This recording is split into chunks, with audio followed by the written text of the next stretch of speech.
İnsan Allahın lütfünü görəndə, Allahın böyüklüyünü görəndə ona qarşılıq vermək istəyir. Adamda bir dənə məsələn, var da bu bizdə insanda fitrətən belədir. Bizə bir yaxşılıq eləyib, deyir ki, mən bunun əvəzini çıxımda bitər. O yaxşılıq çoxaldıqca əvəz vermək mümkün olmur. Bizim bəzi böyüklərimiz var ki, neynəsə ona xeyri yoxdur da biz əvəz verə bilmərik. Deyir ki, sənin elədiyin qabağında mən heç eləyə bilmədim.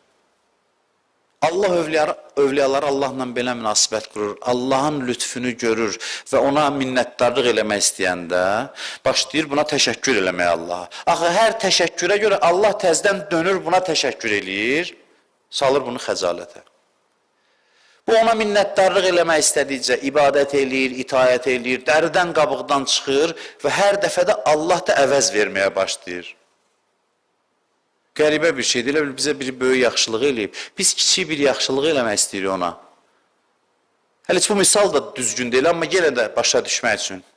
Məsələn, böyük bir yaxşılıq eləyib, bizi ölümdən qutarıb, neyniyib, biz də istəyirik nəsə eləyək, kiçik öz bacardığımız qədər yaxşılıq eləyib, təzdən bu təşəkkürümüzə görə iki qat artığını eləyir, salır bizi xəcalətə. Yaxşılığı ilə məhv eləyir də adamı. Allahın davranışı belədir. Hərçənd ki, bizə yaxşılıq eləyən şəxsə nəsə eləyə bilərik, Allah heç onu da eləyə bilmirik. Bax, budur, istiğfarın məntiqi budur. Mən dəfələrlə Məhərrəm ayında da bunu demişəm. Xanım Zeynəbi misal çəkmək lazımdır məsələdə. Həzrəti Zeynəb tarixin ən böyük qurbanlığını verdi. Həzrəti Zeynəb çox böyük adamdır. Çox böyük adamdır. Həzrəti Zeynəb nəyi vardı, verdi, çox vüqarla, izzətlə diyandı və maraqlıdır, həmin gecə, Şam-ı Qəriban gecəsi yenə də gəlib düşüb Allahın qapısına deyir, Allah məni bağışla. Nəyi bağışlasın? Biz elə bilirik, günahdan istiğfar eləyərlər, ona görə Həzrət Zeynəbin istiğfarını başa düşmürük. Hüseyin kimi qurbandan sonra Allah ona o qədər rəhmət nəzəri ilə baxdı, o qədər sığal çəkdi, nəvaziş elədi. Həzrət Zeynəb onu görürdü. Görürdü ki, İmam Hüseyin kimi qurbanlıq belə Allahın lütfü qabağında kiçik göründü. Ona görə bu qurbanlığa görə üzr istəyirdi ki, bacardığımız bu oldu. Bunu eləyə bildik. Fədakarlıq eləmək lazımdır Allah yolunda. Abır xərcləmək lazımdır, can xərcləmək lazımdır, pul xərcləmək lazımdır, nə bilim mən, nə bacarırsan, nəyindənsə keçməlisən bu din yolunda. Keçdikcə də, istəyirsən yoxlayasan ki, ixlasla eləmirsən yoxsa yox, istəyirsən yoxlayasan xalis əməldir yoxsa yox, gör bunu elədikcə başın dikəlir yoxsa aşağı düşür. Aşağı düşürsə deməli xalisdir.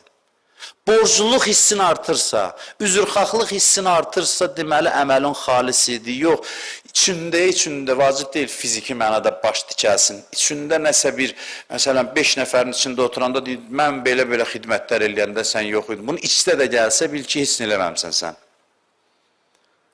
Bu, ixlas yoxdur bu əməldə. İxlasın birinci əlaməti budur. Çünki insan ixlasla bir əməl eləyəndə, xalis niyyətlə bir əməl eləyəndə onun təkəbbürü qırılır. Təkəbbür qırılanda da adam özünü görmür, özü itir. Zirvəyə baxır, göyə baxır. Göyə baxdıqca da yaxşılıqları kiçilməyə başlayır və başlayır xəcalət çəkməyə. Dinin məntiqi budur, bax. Gündüz çalış, tər tök, yorulmadan çalış. İnsanlara xidmətdə, ailəyə xidmətdə, dinə xidmətdə, hansı vaxt. Bütün günü çalış, yorulmadan. Axşam düşdü, gecə düşdü, yatıb durursan sübh namazından əvvəl, deyir, indi səhərki əməllərə görə, yaxşılıqlarına görə. Gecə namazı qıl, istiğfar elə.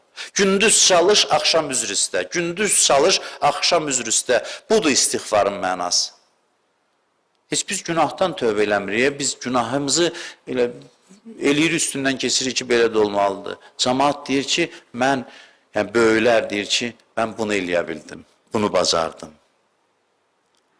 İxlasla edilən əməl insanı istiğfara vadar eləyir.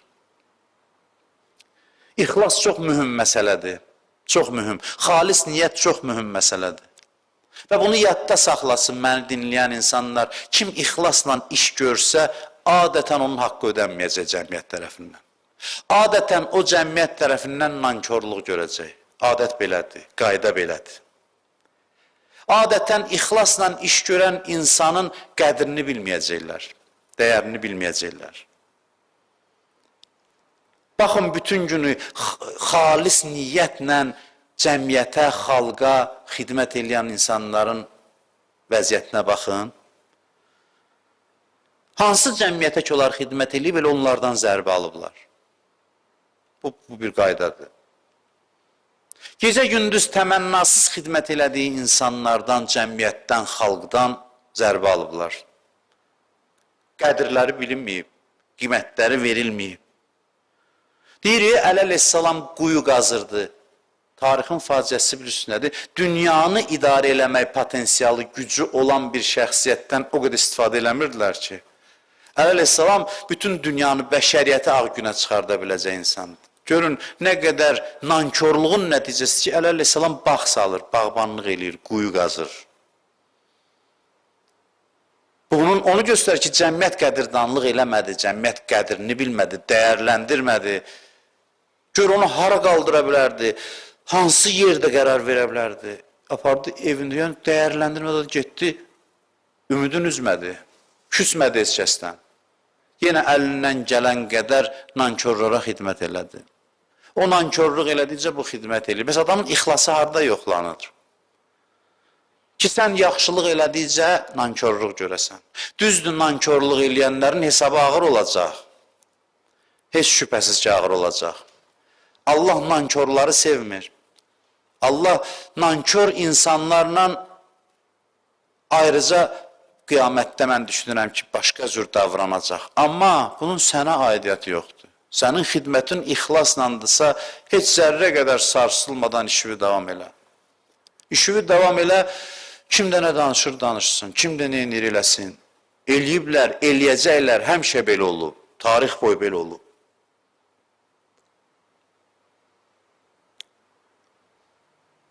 Bu yolu gedən insanların hamısı belədir. Allah hamıdan qopardır onları. Bir işin mənim üçündürsə, mütləq və mütləq söz yarası görəcəksən, təhqir görəcəksən, dəyərləndirməyəcəklər. Əgər sən məyussansa, deməli səni maraqlandıran cəmaatın sənə verdiyi dəyərdir ki, sən indi narahat olmuşsan. İmamlar bəzən narahat olur deyə, məsələn, oxuyursan Həzrət Əli deyir ki, məndən istifadə eləmədiniz, gileylənir, danışır. Sizcə niyə görə? Ona görə yox ki, cəmaatdan intizarı var, gözləntisi var. Ona görə ki, bilir ki, buna dəyər versələr, özləri xoşbəxt olacaqlar. Ona görə yanır. Ona görə yanır, özünə görə yanmır. Ona görə yanır ki, məni dəyərləndirsəz, ağ günə çıxacaqdınız. Budur, yəni gileylənməyin də səbəbi budur. İnsan ixlasla iş görəndə öz yoxa çıxır, mən yoxa çıxır. Mən yoxa çıxanda adam kiçilir və kiçildikcə də özünü borclu bilir. Ən çox üzrxahlıq edənlər mücahidlərdir, şəhadət yolunu gedənlərdir, şəhidlik yolunu gedənlərdir. Canlarını əllərinə götürüb Allaha təqdim edən insanların hamısı xəcalət halındadır, üzrxahlıq halındadır. Bu, şəhidin ayrılmaz xüsusiyyətidir. Şəhidlik nədir ümumiyyətlə? Şəhidlik nədir? Niyə adam can atır şəhid olmağa? Niyə görə? Səbəb nədir? Səbəb budur ki, şəhidlik yolunu gedən adam Allahın rəhmətini, lütfünü, neymətlərini görür, ona qarşılıq verməyə çalışır, dəridən qabıqdan çıxır, əlləşir, çalışır, vuruşur ki, nəsə qarşılıq versin, verə bilmir. Xəcalət hissi vücudunu bürüyür, deyir, canımı verin bəlkəm. Canımı verin minnətdarlıq hissi olaraq. Canımı verin məntiqi buradan yaranır. Hey özünü borclu bilir ki, nə verir görür azdır. Deyir də bundan oyanar heç nə, özümü verim. Özümü veririm, Allah da əl çəkmir ki, qiyamətdə ən çox şəhidləri xəcalətdə eləyəcək. Qiyamət günü ən çox xəcalət çəkən şəhidlər olacaq. Şəhidlərə elə lütf eləyəcək ki, şəhid deyəcək ki, mən heç nə eləmədim. Bütün şəhidlər, mən düşünürəm ki, başı aşağı cənnətə gedəcəklər. Çünki Allah elə qarşılayacaq onları ki, deyəcək ki, nə idi ki, öz verdiyin can bir gün qızdırma ilə ölməyəcəkdin göyə. Bir gün hansısa bir xəstəliklə, virusla, xərçənglə, nəyləsə dünyadan köçməyəcəkdin. Bəli, onsuz da bu torpağa gedən bədəni onun yolunda verdin. Gör, nə böyük iş gördün ki, bu ölüm ki sənin üçün var idi. İndi bəhbəhlə səni qarşılayır, məhşərə gəlsən Peyğəmbər ayaqla durur. Nə neymətlərdir mən bilmirəm, nə neymətlərdir bilmirəm. Şəhid onda xəcalətdən yer axtarır ki, mən neynədim axı? Allahın işi yaxşılıqla insanları utandırmaqdır. Məqsədi utandırıb əziyyət vermək deyil. İnsan bu hissə sahib olanda xoşbəxt olur. Ona görə belə davranır insanlarla. Allah kimi sevdisə, hansı bəndəsini sevdisə, onu qoruyur ki, yaxşılıqları onu xarab eləməsin. Çünki çox adamlar günahla yox, yaxşılıqları ilə xarab olurlar. Ona görə bəzən Allah bizi günaha salır. Görür ki, yaxşılıqlarımız bizi xarab eləyir. Yaxşılıq elədikcə dikbaş oluruq. Yaxşılıq elədikcə özümüzü böyük nəsə hesab eləyirik. Allah bir dənə günah çıxardır. Günah bu məqamda Allahın sığalıdır sənin başına ki, qayıt yerivə. Bir dənə zərbə dəyir, sən, mən buyam.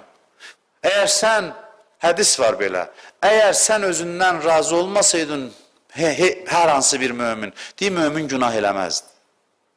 Gör, nə gözəl hədisdir. Deyim, möminlərdə ücb olmasaydı, özündən razılıq olmasaydı, heç bir mömin günah eləməzdi. Allah bəzən günahın yolunu özü açır, çünki görür ki, sən yaxşılıqlarla xarab olursan. Yaxşılıqların səni xarab eləyir, bədbəxt eləyir. Onda özvə tanıtdırmaq üçün ki, sən kimsən, bir dənə, bəzən sadə günaha qabağa çıxardı, ilişib qalırsan. Deyirsən, hə, indi yerinə aldı hər şey. Əgər bu hal səndə yaranmasaydı, o günahların heç birini eləməyəcəkdi. Qoymayacaqdı sən günaha gedəsən. Günahı rəva bilməyəcəkdi sənə. Ya'malu a'malu salihah fəhuvə alə vəcəl. Həmmam xütbəsini təfsir eləyirdi. Allah o günləri inşallah yenidən qaytarsın ki, insanlar məscidlərdə ibadət eləsin və o xütbəni insanlara şərh eləyək, davam eləyək. Çox mühüm nöqtələr qaldı inşallah, qismət olsa. Orada deyir ki, bunu demişdik, yaxşı iş görür, qorxu içindədir. Yaxşı işlərindən qorxur. Yaxşı işlərindən qorxur. Baxır namazına deyir, əgər namaz budur ki, mən qıldığım bu namazdırsa, onda nə olacaq mənim axırım? Deyir, üzr istəyirəm namazıma görə, deyir, üzr istəyirəm orucuma görə. İbadət eləyən kimi üzr istəyir. Allah da deyir ki, üzr istədikcə mən də onu ucaldaram. Mən də onu islah eləyərəm. Allah kimi çox istəyirsə elə eləyir ki, yaxşı işlərini unutturur ona. Var belə adamlar. Var belə insanlar. Özünün yadına sala bilmirsən ki, sən filan vaxtı filan kəsə filan qədər pul vermişdin məsələ. Deyir, haçan yadıma düşmür. Unudur, yadından çıxardır. Yaddaşına yazmır ki, adam var hər şey kimə neyinib, elə bilsən ki, bir kağız üzərində yazıb beyninə. Bu, xəstə adamdır. Xəstəliyin əsas əlamətidir bu.